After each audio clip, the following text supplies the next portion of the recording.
तमीज में मेरा सर झुका हुआ होगा, मैं सजदे में नहीं था, आपको धोखा हुआ होगा। आपको लगता है कि आप समझदार, लेकिन अभी भी थमाने वाले बहुत हैं। उसको मैंने कभी थ्रू आउट द फिल्म कभी बच्चा समझा ही नहीं, क्योंकि बच्चा समझने की गलती कर देता तो बहुत बड़ा गच्चा खा जाता। मैं थोड़ा बड़ा हो गया था तो फादर जो है ना, बहुत फादर भी झूठ बोलते थे मेरे कि भाई मैं प्रधानमंत्री से मिला, मैं आज अमिताभ बच्चन से मिला, तो मैं यकीन कर लेता था। है जो भी बात मैं बोलूं तो वो पहले एक ऊपर का छक्का पहले ही मार देते थे वो, ताकि इसकी औकात वो सोचते थे इसकी औकात क्या है, मैं इससे ज्यादा बोल के दिखाऊंगा और सच साबित कर दूंगा उनकी।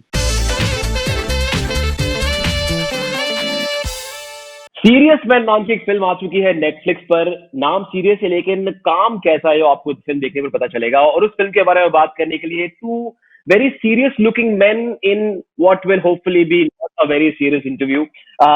एक ने हजारों ख्वाहिशें बनाई और इस फिल्म में भी ख्वाहिशों के लिए, एक बेहतर जिंदगी के लिए उनका लीड कैरेक्टर क्या क्या तिकड़म आजमाता है, ये कहानी है। और नवाजुद्दीन सिद्दीकी जो रियल लाइफ में बीएससी की पढ़ाई कर चुके हैं, वो इस फिल्म में साइंस की कुछ बड़ी खतरनाक भारी भरकम भयंकर बातें कर करके एक अतरंगी खेल खेलते, उनके साथ क्या होता है, ऐसा कुछ मामला है फिल्म में। सुधीर सर, सबसे पहले आपका जो लीड कैरेक्टर है अयन मनी, इनकी बड़ी अनोखी फिलॉसफी है जिससे बहुत लोग आइडेंटिफाई कर पाएंगे कि झुकते ही दुनिया डैश डैश डैश थमा देती है हाथ में।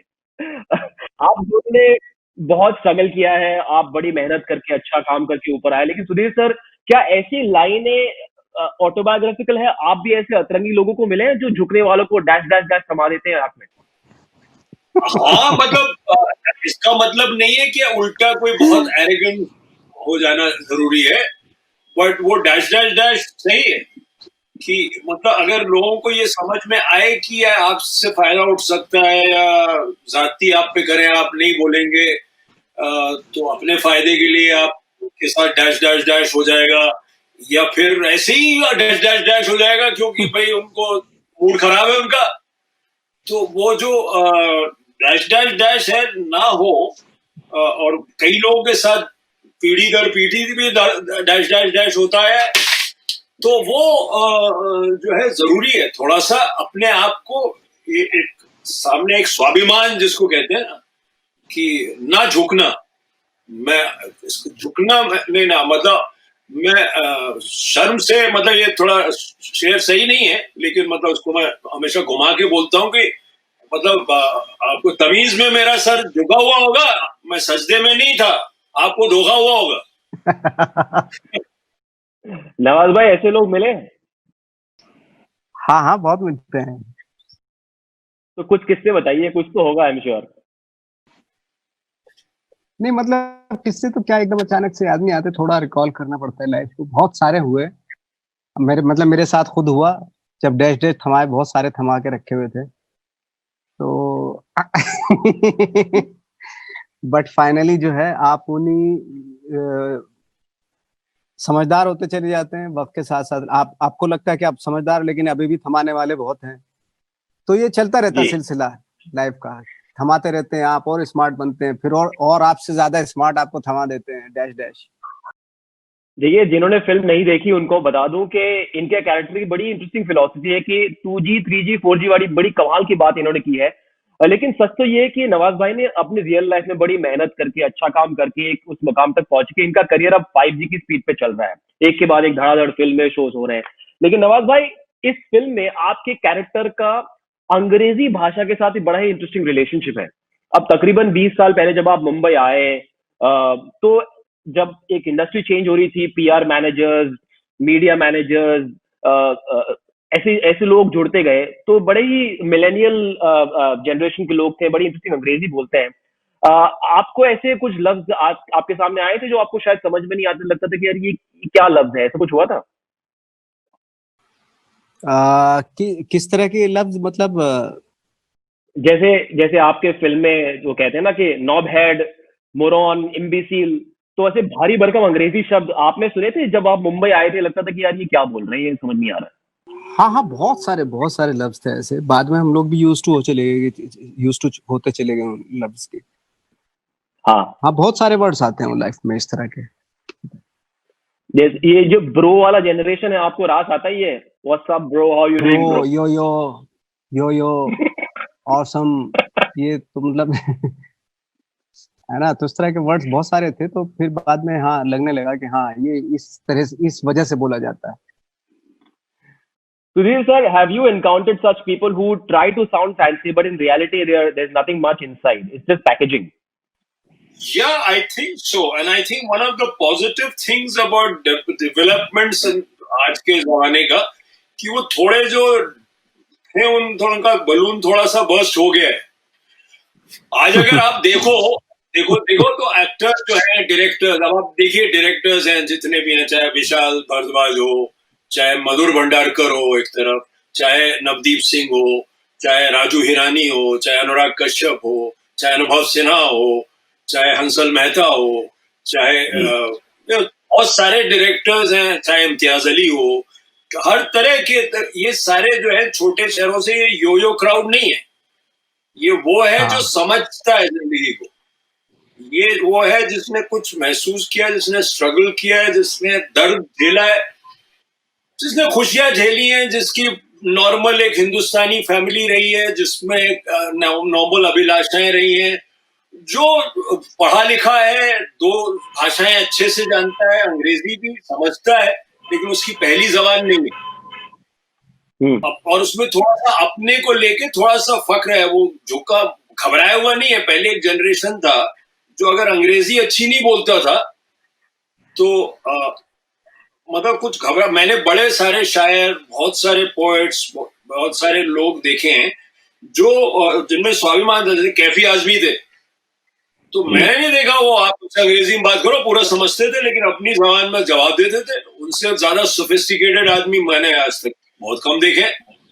ये जो खामखा का जो है ना, आप अपनी टर्फ पे खेलो ना जी, आप अपनी भाषा में बोलो ना, फिर कोई होगा। तो आप अकीरा कुरोसावा से हम लोग जापान में मिलने गए तो अंग्रेजी में थोड़ी बात कर रहा था हमसे, वो हमसे जापानी में बात कर रहा था। बगल में एक इंटरप्रेटर थी, वो जवाब दे रही थी, वो ट्रांसलेट कर रही थी। तो जिस भाषा में आप होता है ना, अवगत होते हैं, आपको समझ में आती है, जो जबान अपने अंदर होती है, जो अंदर से निकलती है, उसमें फिर आप नुआंस भी होता है, उसमें बारीकी होती है, उसमें फिर आप बातों को सही तरीके से कह भी सकते हैं।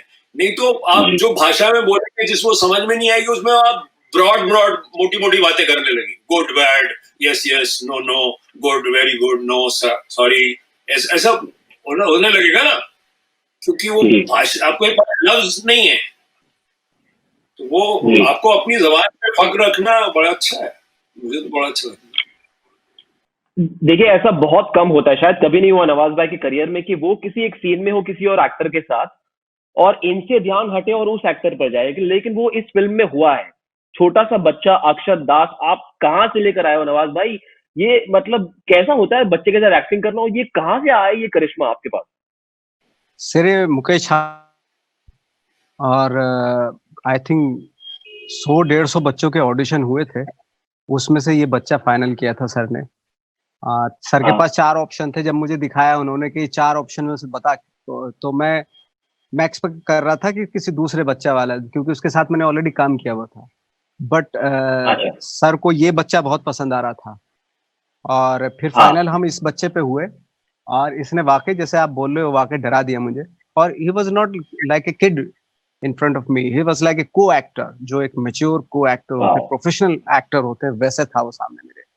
तो ऑफकोर्स, और उसको मैंने कभी थ्रू आउट द फिल्म कभी बच्चा समझा ही नहीं, क्योंकि अगर बच्चा समझने की गलती कर देता तो बहुत बड़ा गच्चा खा जाता। Sudhir sir, is it tricky to direct kids or is it easier? No, it's about direction. If a good kid, अच्छा होता है ना जो एक्टर होता है, आप उसके साथ काम करो तो आपको समझ में आता है डायरेक्शन क्या है, एक्टर्स के साथ कैसे करना चाहिए, क्या उनकी जो इनेट कैपेबिलिटी को कैसे इज्जत दे के कैसे आपको गाइड करना चाहिए, कितना थोड़ा सा इशारा करना चाहिए, थोड़ा सा इधर ले जाना चाहिए। जब डिपेंड होता है ना, एक्टर में फर्क होता है। तो किसी एक्टर के साथ ये करना पड़ता, किसी एक्टर के साथ वो करना पड़ता। बट बड़ा अच्छा था। जो बच्चे फाइनल हुए थे उनमें पहले मुझे भी थोड़ा सा डर लग रहा था, क्योंकि छोटा है वो, लेकिन फिर धीरे धीरे मैंने कहा चलो इसके साथ चांस लेते ही हैं। तो 2-2.5 महीने हमने इसके साथ वर्कशॉप किए और बड़ा मेहनत से इसने किया है, पूरा 8-8 घंटे वर्कशॉप करता था। ऐसा बच्चा देखा ही मैंने, थकता ही नहीं है। और ये अगर इसके साथ शूटिंग में सीन शूट नहीं करो तो ये अपसेट हो जाता है, इसको हर सीन में होना है, मेरे साथ क्यों नहीं शूट कर? ये तो मतलब ऐसा है, मतलब बड़ा हो गया तो हालत खराब कर देगा डायरेक्टर की। बहुत अच्छा, बहुत कमाल कमाल कमाल कमाल का बच्चा, कमाल का इसमें डिसिप्लिन है, इंटेलिजेंस है, इंस्टिंक्टिव, कमाल की माँ है, कमाल के फादर होंगे, कमाल की परवरिश है, बहुत बहुत बहुत अमेजिंग बच्चा है। राइट। लोग कहते हैं कि झूठ बोलना अपने आप में एक क्रिएटिविटी का काम है। देखिए, मैं तो एक्टर हूं नहीं, मुझे इंडस्ट्री के बारे में ज्यादा कुछ पता नहीं। हम बाहर से लोगों की बातें सुनते हैं, लेकिन कहते हैं कि इंडस्ट्री में बड़े फेकू लोग बहुत मिलते हैं, फट्टे मारने वाले। अब अयान ने भी इस फिल्म में बहुत बड़ी बड़ी लपेट कर देते रहते हैं लोगों को। सुधीर सर, आपने अपने करियर में शुरुआती दिनों में, और नवाज भाई आपने भी, सबसे क्रिएटिव झूठ क्या बोला है अपने करियर में, खासकर शुरुआती दिनों में? कि मैं टैलेंटेड हूँ। मैंने तो पता नहीं होता ना, आपको पता तो नहीं होता, आप अपने आप को बेच रहे होते, भाई मुझ पे भरोसा रखो, मुझको पैसे दो इतने, मैं फिल्म बनाऊंगा कमाल की। आप पूरी तरह से तो पता नहीं आपको, लेकिन मतलब उसमें कुछ हर अच्छे, मतलब उसमें एक सच का अंश होता है, भरोसा रहता है कहीं, लेकिन थोड़ा आप उसको स्ट्रेच करते हो। भाई हर फिल्म जो है ना, वो एक एक्ट ऑफ फेथ है ना। सिनेमा तो ऐसी है ना, कहानी है, पता नहीं क्या, कोई हवा में है, कुछ एक्टर को लूंगा, कुछ ऐसा लूंगा, कुछ ऐसा होगा, कुछ ऐसा होगा, कुछ कमाल हो जाएगा, क्या पता। मतलब 10 बार होते, अगर 10 बार आप बनाओगे तो, अगर आप बहुत लकी हो तो सिर्फ 4 बार नहीं होगा, 6 बार होगा, है ना, अगर आप बहुत खुशकिस्मत। तो वो अब एक स्ट्रेच है थोड़ा सा, बट जो अच्छा, मतलब झूठ नहीं बोलूंगा उसको, मैं थोड़ा स्ट्रेच बोलूंगा। अब थोड़ा भरोसा करो मुझे, थोड़ा कूद आप छलांग लगा लेते हो, बोल देते हो, पूरी तरह से यकीन नहीं भी होता तो भी आप बोल देते हो, लेकिन अगर आप बोलोगे नहीं तो लोगों पे भरोसा नहीं होगा। अब वो भी तो हवा में पैसे लगा रहे हैं। हवा में तो अगर आपको भेद ही नहीं है, अगर मैं नवाज के पास गया, मैंने बोला यार पता नहीं वर्क करेगी कि नहीं यार, डाउट है बहुत ज्यादा, अरे यार मतलब पता नहीं, ज्यादातर तो ऐसा हो जाता है, तो उसको क्या फेथ होगा? बोले इनको खुद ही भरोसा नहीं है उसमें, तो हमको तो भरोसा है कि हम करेंगे, भरोसा है कि हम अच्छा करेंगे, फिर हो या ना हो, क्या पता वो बुरा दिन हो, जैसे टेनिस प्लेयर होता है, ऐसा बैड डे, किसी के आउट ऑफ फॉर्म होते हैं, आप सहवाग भी होते हैं, तो कभी किसी दिन पैर अच्छा चलता है और छक्के जाते हैं, किसी दिन नहीं चलता, एक कुछ कोऑर्डिनेशन नहीं होता, किसी दिन फुटवर्क गड़बड़ हो गया होता है और आप मतलब फर्स्ट बॉल पे जाते हैं या हो ही नहीं रहा, क्यों बॉल लगी नहीं रही, क्या हो रहा पता नहीं, लेकिन नहीं हो रहा है।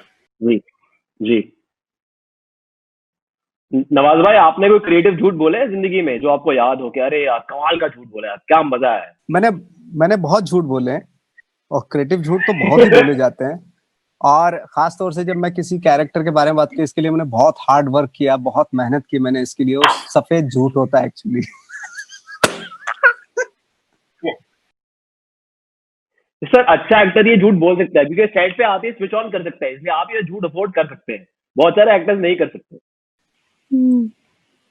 तो झूठ, लेकिन फाइनली, हाँ हाँ हाँ, नहीं भाई बताइए। जी जी, बोलिए बोलिए बोलिए बोलिए बोलिए, आप कुछ कह रहे थे। नहीं, मेरा यही था, मतलब झूठ, लेकिन झूठ ऐसा नहीं कि जिससे किसी का मतलब नुकसान हो सके, ऐसा झूठ कभी नहीं बोला कि भाई नुकसान हो जाए किसी का। नवाज भाई, आपका जो कैरेक्टर है उसका बड़ा ही इंटरेस्टिंग रिलेशनशिप है बेटे के साथ। लेकिन आप जब अपने बचपन को याद करते, चाहे वो मुजफ्फरनगर उत्तर प्रदेश हो या उत्तराखंड के शुरुआती दिन हो, तो वो रिश्ता कैसा था माता पिता के साथ, भाई बहनों के साथ? कुछ यादें हैं जो आपको याद आई फिल्म करते वक्त कि यार ये तो मोमेंट मेरे साथ भी हुआ था, डांट पड़ी थी स्कूल में, ये हो गया, ऐसी ऐसी कुछ चीजें हुई थी? मेरे फादर के साथ जो रिलेशनशिप थी वो बहुत ही, लेकिन जैसे गांव कस्बों में होती है वैसे ही, कि फादर के सामने बहुत डरे हुए रहते हैं, और कभी भी पूरी जिंदगी मतलब आप सर उठा के उनसे बात ही नहीं कर सकते, वैसे ही था। हाँ, ये जरूर था कि भाई फादर जब मैं थोड़ा बड़ा हो गया था तो फादर जो है ना, बहुत फादर भी झूठ बोलते थे मेरे कि भाई मैं प्रधानमंत्री से मिला, मैं आज अमिताभ बच्चन से मिला, तो मैं यकीन कर लेता था। है जो भी बात मैं बोलूं तो वो पहले एक ऊपर का छक्का पहले ही मार देते थे वो, ताकि इसकी औकात वो सोचते थे इसकी औकात क्या है, मैं इससे ज्यादा बोल के दिखाऊंगा और सच साबित कर दूंगा उनकी। तो मैं उसकी वजह से जी शुरू में उनको हीरो मानता चला गया। बाद में जब मैं और बड़ा हुआ तो मुझे लगा कि मेरे फादर ने जो अब तक मेरे साथ बोला वो सफेद सफेद झूठ था बिल्कुल भी। तो अब मैं उनके सामने बोल भी नहीं सकता था कि आप कितने झूठे हो, रहने दो बस। जैसे मैं एक बार मैं बोला कि मैं तो वहाँ वियना जा रहा हूँ, है ना, और तो वो उन्होंने बोला मैं भी गया था एक बार। मैंने कहा आप पासपोर्ट दिखाओ, कहाँ है आपके पास?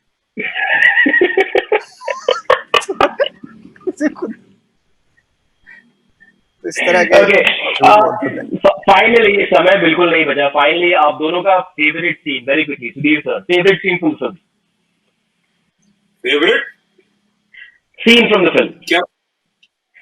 फेवरेट सीन दिस फिल्म या बहुत सारे हैं। मुझे जब वो ओझा को पता लगता है कि कहानी किस्सा क्या है, और अभी तक वो झूठ जो उसके साथ बोला गया था, अभी तक जब उसको समझ में आता है कि कुछ सच बोला ही नहीं था इसने मुझसे, ये जो रिश्ता था मेरा इसके साथ क्या, वो मुझे अच्छा लगता है। वो बहुत सारे बच्चों के सीन बड़े अच्छे लगते हैं। छत पे 2 बच्चों का सीन जो है वो अच्छा जी फेवरेट सीन। मेरे जिस सर ने बताया बहुत सारे फेवरेट सीक्वेंस हैं इसमें, अगर देखा जाए तो एक खास तौर से वो है जब हम टीचर के सामने जाते हैं और मैं उनको दिखा रहा हूँ कि मेरे बच्चा बड़ा मतलब कमाल है, वो है, और एक छत पे छोटी बच्ची के साथ तो डरा रहा हूँ मैं कि ध्यान रखना, ये जो है ना तेरे बाप जो है ना मेरे मेरे मेरे नीचे काम करता है। तो उस तरह के सीक्वेंस वो बहुत अच्छे सीक्वेंस लगते हैं। सुपर। काश और समय होता, लेकिन we run out of time. Thanks so much Nawaz भाई, thanks so much Sudhir sir. It's a lovely film, और नाम भले सीरियस हो लेकिन मुझे लगता है कि फिल्म देखने के बाद एक हल्की सी मुस्कुराहट होगी देखने वालों के चेहरे पर। Serious man is releasing on Netflix on the 2nd of October. Do catch it. It's fun. Stars one of our finest actors, Nawaz Siddiqui. Thanks so much. Thank you very much. Thanks.